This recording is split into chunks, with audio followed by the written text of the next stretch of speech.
तो स्वागत है आप लोग का हमारी नई वीडियो में। आज की इस वीडियो में हम फ्रॉम सीरीज के बाकी के एपिसोड को एक्सप्लेन करने वाले हैं। तो आप लोगों ने अगर जो हमारा पिछला वीडियो नहीं देखा है तो इसको जाके देख लेना, क्योंकि इस वीडियो में हमने सीजन 1 के 5 एपिसोड का एक्सप्लेन कर दिया है, तो वो आप लोग को देखना जरूरी है, क्योंकि इस वीडियो में हम 6 एपिसोड से स्टार्ट करने वाले हैं। तो चलो बिना किसी देरी के वीडियो स्टार्ट करते हैं। तो एपिसोड 1 की स्टार्टिंग होती है जेड से, जो कि सभी गाड़ियों में से बैटरी निकाल रहा होता है। जेड इकलौता ऐसा बंदा है कि उसे यकीन है कि इस गांव से निकलने के लिए कोई ना कोई रास्ता है, और इसी वजह से वो इन बैटरियों की मदद से कुछ ऐसा बनाना चाहता है जिससे वो इस गांव से निकलने के लिए वो रास्ता ढूंढ सके। जहाँ पिछले एपिसोड्स में सायरा ने ईथन को मारने की कोशिश की थी, जिसके बाद सभी लोगों ने ईथन को बचा लिया था और सायरा जंगल में भाग चुकी थी। जहाँ अब सभी को यकीन हो चुका था कि शायद सायरा जंगल में मर चुकी है, मॉन्स्टर ने उसे मार कर खा लिया होगा। लेकिन तभी हम देखते हैं कि सायरा जिंदा है और उसे खतरी ने बात कर रखा हुआ है। जहाँ उसके बाद हम वाइड को देखते हैं, जो कि अब ये प्लान बना रहा है कि कैसे जंगल से बाहर निकला जाए और वो कौन सा रास्ता है जो हमें इस जंगल से बाहर निकाल सकता है। जहाँ उसके बाद हम जिम की फैमिली को देख पाते हैं, जो कि बहुत ज्यादा शौक हो चुके थे, क्योंकि उनके घर में जो भी चीजें इलेक्ट्रिक से चलती थी वो सब चीजें नकली थी। लेकिन उसके बाद भी उनके घर में लाइट्स आ रही थी। जहाँ अब वो लोग ये पता करने की कोशिश करते हैं कि टाउन में आखिर बिजली आती कहाँ से है। जहाँ वो लोग तो पहले वायर को फॉलो करते हैं कि ये वायर आता कहाँ से है। जहाँ वो लोग वायर पकड़ते हुए पहुंच जाते हैं एक जगह, जो कि उसी घर का बेसमेंट होता है, लेकिन ये वायर वहां भी खत्म नहीं होती। जहाँ उसके बाद सीन कट हो जाता है और हम जेड को देखते हैं, जो कि वो बैटरी लेकर आया है, जो कि वो कार से निकाल रहा था। जहाँ बैटरी के साथ साथ उसने बहुत सारे रेडियो भी कार से निकाले थे। जहाँ वो उन बैटरी और रेडियो की मदद से एक एंटीना बनाता है, जो कि हमारी दुनिया में कनेक्ट हो सके, क्योंकि उसे 100% गारंटी था कि ये एक अलग दुनिया है जो कि हमारी दुनिया से कनेक्टेड नहीं होती। जहाँ हम तभी खतरी को देखते हैं, जिसने सारा को बांध कर रखा था। जहाँ वो सारा से पूछता है कि तुमने उस बच्चे को मारने की कोशिश क्यों की। जहाँ वो बताती है कि मुझे कुछ लोगों की आवाज सुनाई देती है और वो लोग मुझे बोलते हैं तुम्हें अगर इस टाउन से बाहर निकलना है तो तुम्हें किसी न किसी को मारना पड़ेगा। जहाँ वो लोग मारने वाले का नाम भी बताते हैं और मैं बाहर निकलने के लिए उन लोगों को मार देती हूँ। जहाँ दूसरी तरफ जिम ने वो सिग्नल सेट कर दिया था, लेकिन उस रेडियो में कोई भी सिग्नल कैच नहीं करता। जहाँ इधर एक बार फिर सायरा को वो आवाजें वापस से सुनाई देने लगती हैं। जहाँ सायरा खतरी से कहती है कि मुझे एक पेन और कॉपी दो। जहाँ वो कॉपी पर कुछ बनाने लगती है। यहाँ वो आवाज सायरा को बताती है कि खतरी ने एक बैग कहीं पर छुपा कर रखा है। जहाँ खतरी ये बात सुनकर बहुत ज्यादा अचंभव में पड़ जाता है, क्योंकि ये बात सिर्फ खतरी को ही पता थी। जहाँ इससे एक चीज कंफर्म होती है कि उन मॉन्स्टर के अलावा कोई और भी है जो सब पे नजर रखे हुए है और एक मास्टरमाइंड गेम खेल रहा है। और इसी के साथ एपिसोड 6 खत्म हो जाता है।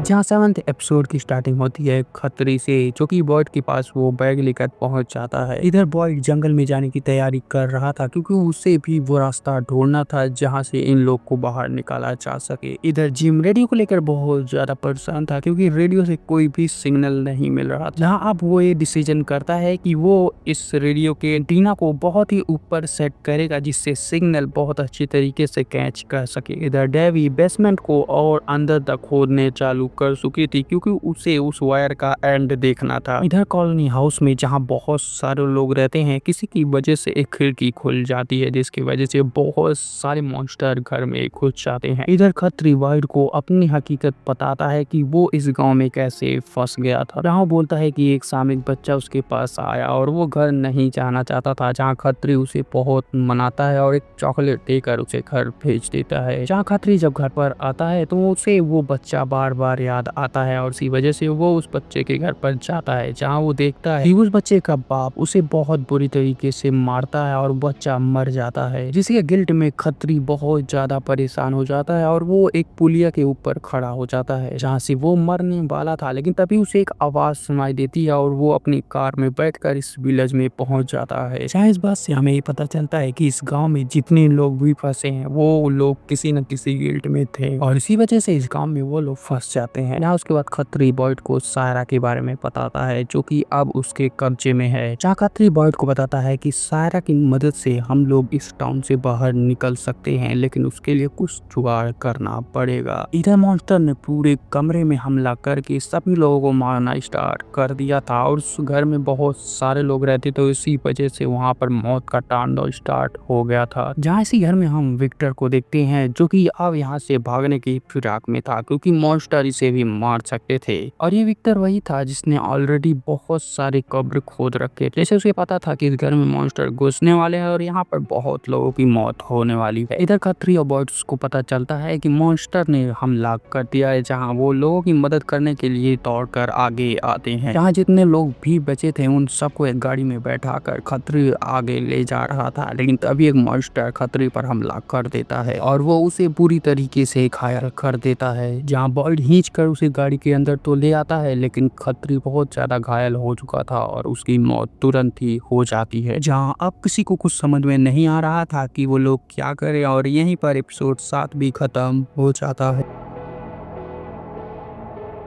जहाँ 8वें एपिसोड की स्टार्टिंग होती है अस्पताल से, जहाँ बचे हुए लोगों को अस्पताल में भर्ती करा देते हैं सभी लोग। जहाँ अब बॉयड तैयार हो चुका था जंगल में जाने के लिए, क्योंकि रात का जो सीन उसने देखा था उसके बाद उसे पता चल चुका था कि अब इस टाउन में कोई भी नहीं रह सकता, यहाँ से जितने जल्दी हो सके बाहर निकलना ही पड़ेगा। सबसे पहले वो सायरा के पास जाता है जहाँ सायरा कैद थी और वो वहाँ से उसे लेकर पहुँच जाता है एक जगह पर, जहाँ बॉयड को सायरा पे तो बिल्कुल भरोसा नहीं था, लेकिन वो एक घर में उसे रख कर कहता है कि तुम यहीं रहो, मैं आता हूँ। जहाँ इसके बाद बॉयड वापस टाउन में जाता है और सभी से मिलता है क्योंकि उसको भी पता था कि हो सकता है ये आखिरी पल हो। जहाँ इसके बाद जिम अपने एंटीना को और भी बेहतरीन बनाने की तैयारी शुरू कर चुका था और काफी ऊंची जगह पर सेट करने के लिए भी, जहाँ टाउन के लोग भी उसकी मदद करने के लिए आगे बढ़ चुके थे। जहाँ बॉयड अपनी जरूरत का सामान लेकर जंगल वापस चला जाता है और इसी के साथ एपिसोड 8 भी खत्म हो जाता है।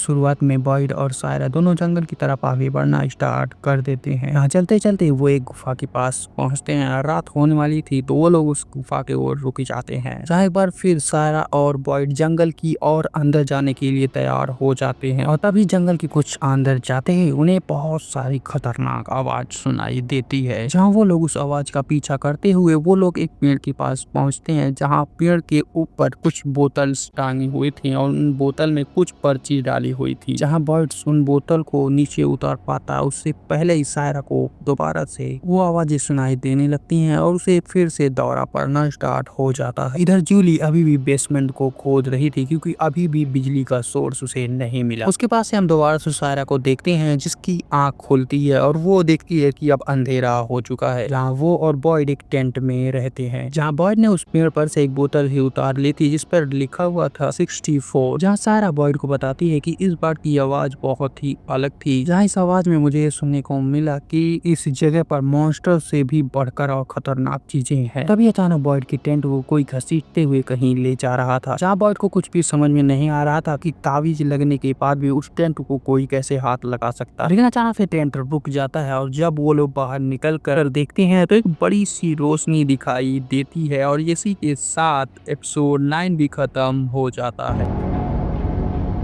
ये रोशनी और कोई नहीं बल्कि सुबह की रोशनी थी जो कि अब सुबह हो चुकी थी और वो लोग देखते हैं कि वो लोग एक मकड़ी के जाल में फंसे हुए हैं। जहाँ लड़की को जो आवाज सुनाई दी थी और उस आवाज में जो बोला गया था कि यहाँ पर मॉन्स्टर से भी बढ़कर कोई है, तो इसे पता चलता है कि यहाँ पर बहुत सारी मकड़ियाँ हैं जो कि शायद से इंसानों को मारकर खाती हैं और ये साइज में भी काफी लंबी हैं। जहाँ बॉयड और सायरा इन मकड़ियों की जाल से निकल कर बाहर जाते हैं और काफी दूर जाने के बाद उन्हें एक लाइट हाउस देखने को मिलता है। इधर टाउन में भी नेटवर्क वाला सिस्टम लगा दिया गया था जहां सिग्नल कैच भी हो चुका था। जहां सिग्नल में एक आदमी भी बोलता है जो कहता है कि डेवी को बेसमेंट नहीं खोदना था। जहां दूसरी पल हम डेवी को देखते हैं जो कि उस सुरंग को खोद रही थी और तभी अचानक से जमीन धंस जाती है और वो जमीन के नीचे चली जाती है। जहां दूसरी तरफ हम बॉयड को देखते हैं जो कि बहुत ज्यादा थक चुका था, अब वो उस लाइट हाउस तक नहीं पहुंच सकता था और तभी सायरा को व्हाइट बॉय देखने को मिलता है। अब ये व्हाइट बॉय कौन है इसके लिए आपको हमारा हमारा पिछला वीडियो देखना पड़ेगा, क्योंकि उसमें हमने बताया जहाँ व्हाइट बॉय बोलता है कि तुम लोग उस पेड़ के अंदर छुप जाओ क्योंकि तुम लोगों ने किसी को नाराज कर दिया है। जहाँ उसके बाद व्हाइट बॉय गायब हो जाता है, बाद ये दोनों पेड़ के अंदर छुप जाते हैं। जहाँ उसके बाद हम टाउन में देखते हैं कि एक नए बस की एंट्री होती है जिसमें बहुत सारे लोग आए हुए हैं, और इसी के साथ एपिसोड